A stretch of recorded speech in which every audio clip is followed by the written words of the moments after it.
Hi Mark, this is Ted. My school number is SO341013. I'm sophomore.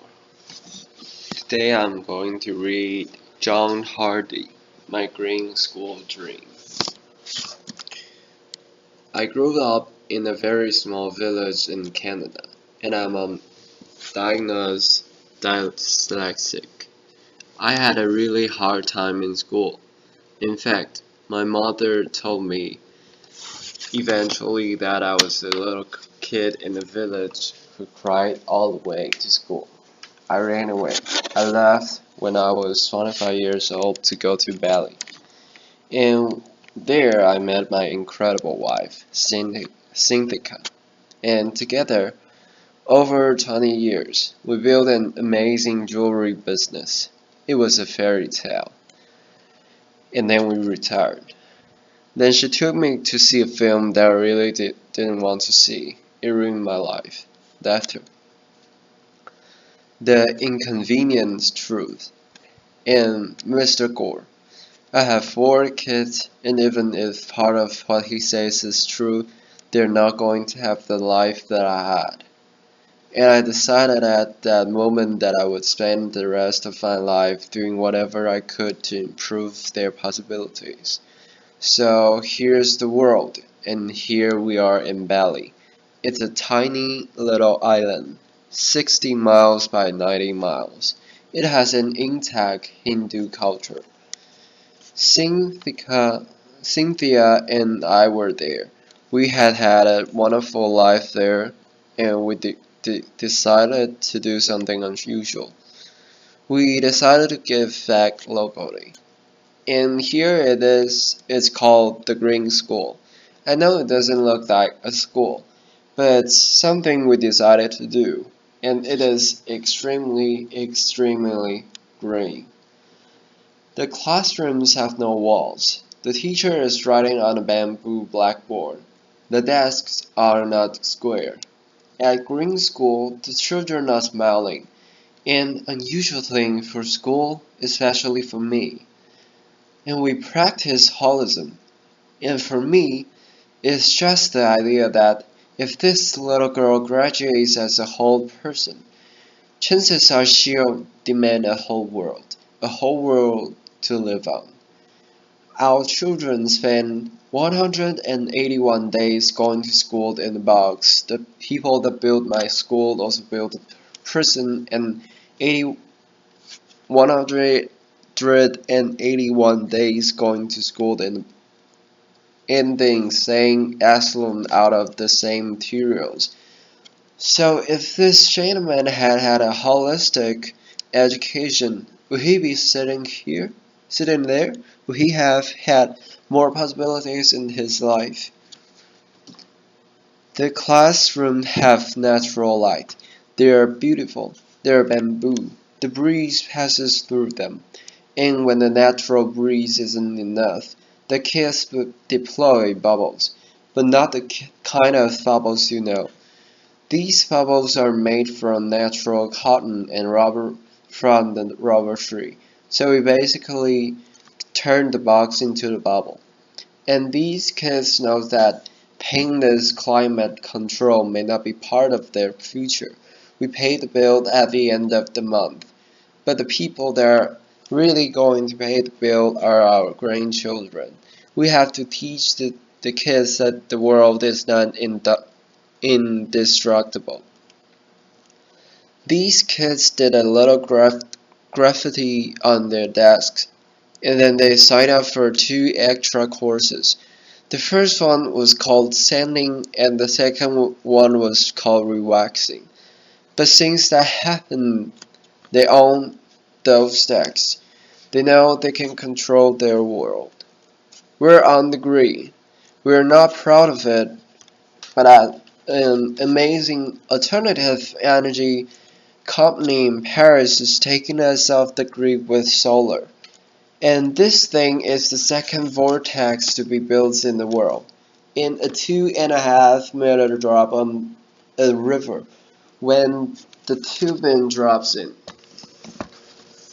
it will produce 8,000 watts of electricity day and night, and you know what these are.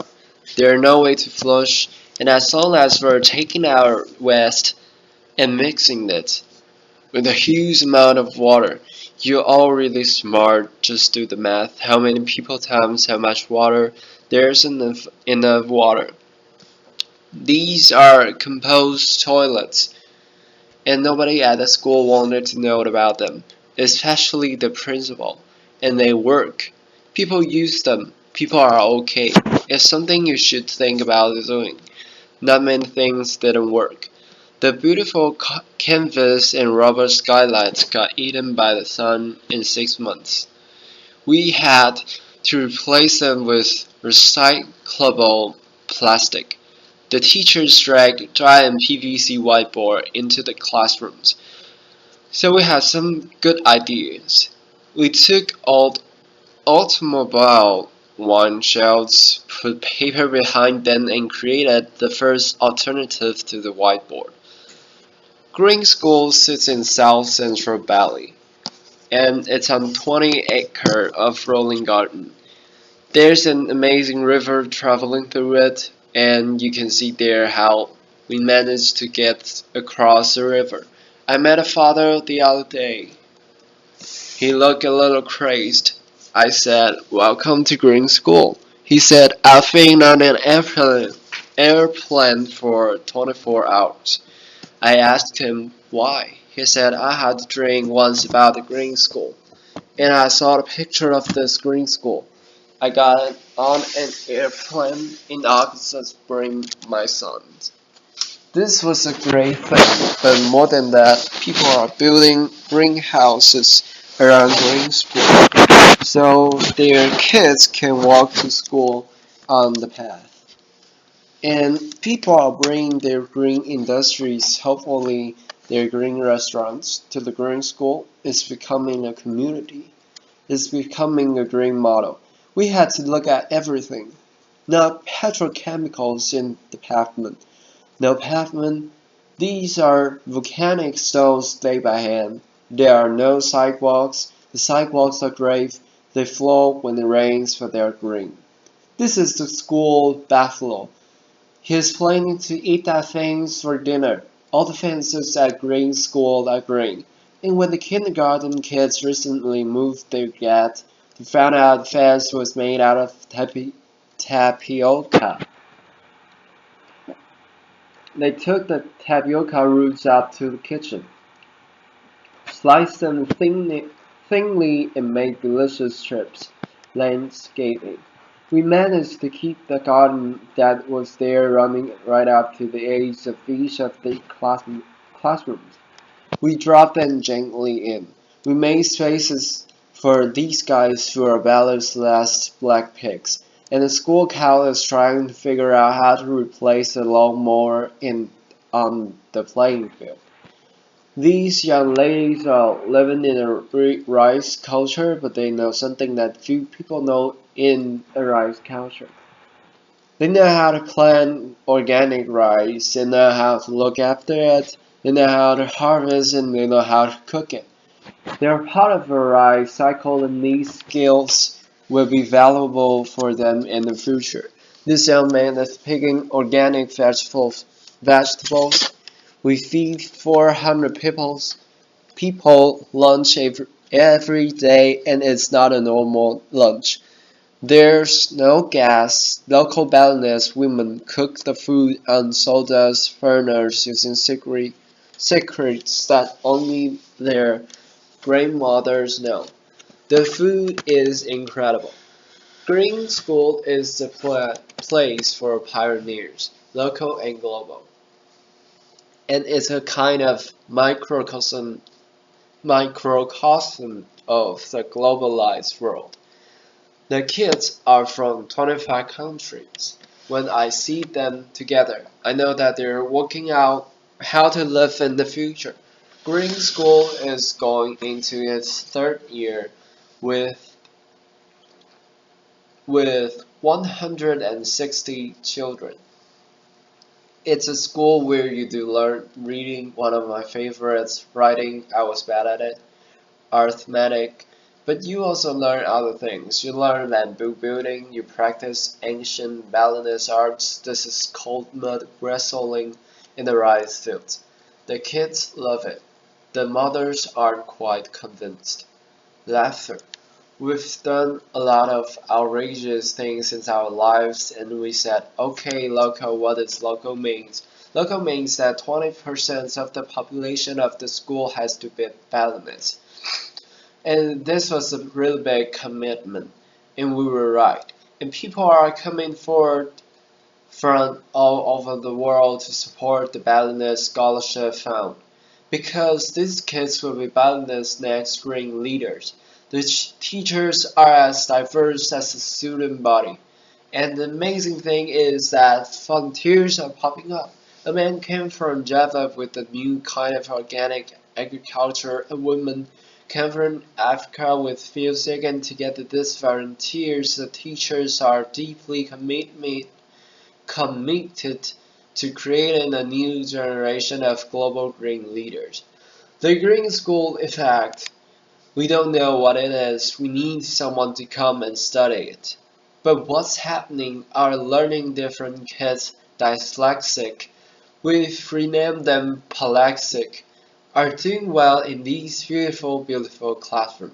And all the kids are thriving. And how do we do all this? On giant grass is bamboo. It comes out of the ground that I train. It grows as high as a coconut tree in 2 months, and 3 years later, it can be harvested to build buildings like this. Like this. It's as strong and dense as teak, and it will hold up any roof. When the architects came, we brought us these things, and you've probably seen things like this. The yellow box was called the administration complex. Later, we squashed it, we rethought it, but mainly we renamed it the heart of school. It has changed everything forever. It's a double helix. It has administrators in it and many, many other things. And the problem of building it when the Balinese workers saw long rims of plans, they looked at them and said, what is this? So we built big models. We had them engineered by the engineers and Balinese carpenters like this measures them with their bamboo rulers. Selected the bamboo and built the building using age-old techniques. Mostly by hand, it was chaos, and the Balinese carpenters want to be as modern as we do, so they used metal scaffolding to build the bamboo building, and when the scaffolding came down, we realized that we had a cathedral to green, and a cathedral to green education.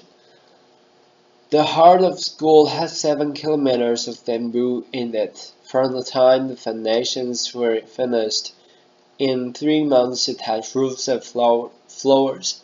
It may not be the biggest bamboo building in the world, but many people believe that it's the most beautiful. Is this doable in your community? We believe it is. It is. Green School is a model we built for the world. It's a model we built for Bali. And you just have to follow these simple rules. Be local, let the environment lead, and think about how your grandchildren might build. So, Mr. Gore, thank you. You ruined my life. You gave me an incredible future. And if you're interested in being involved in finishing Green School and building the next 50 around the world, please come and see us. Thank you. Applause.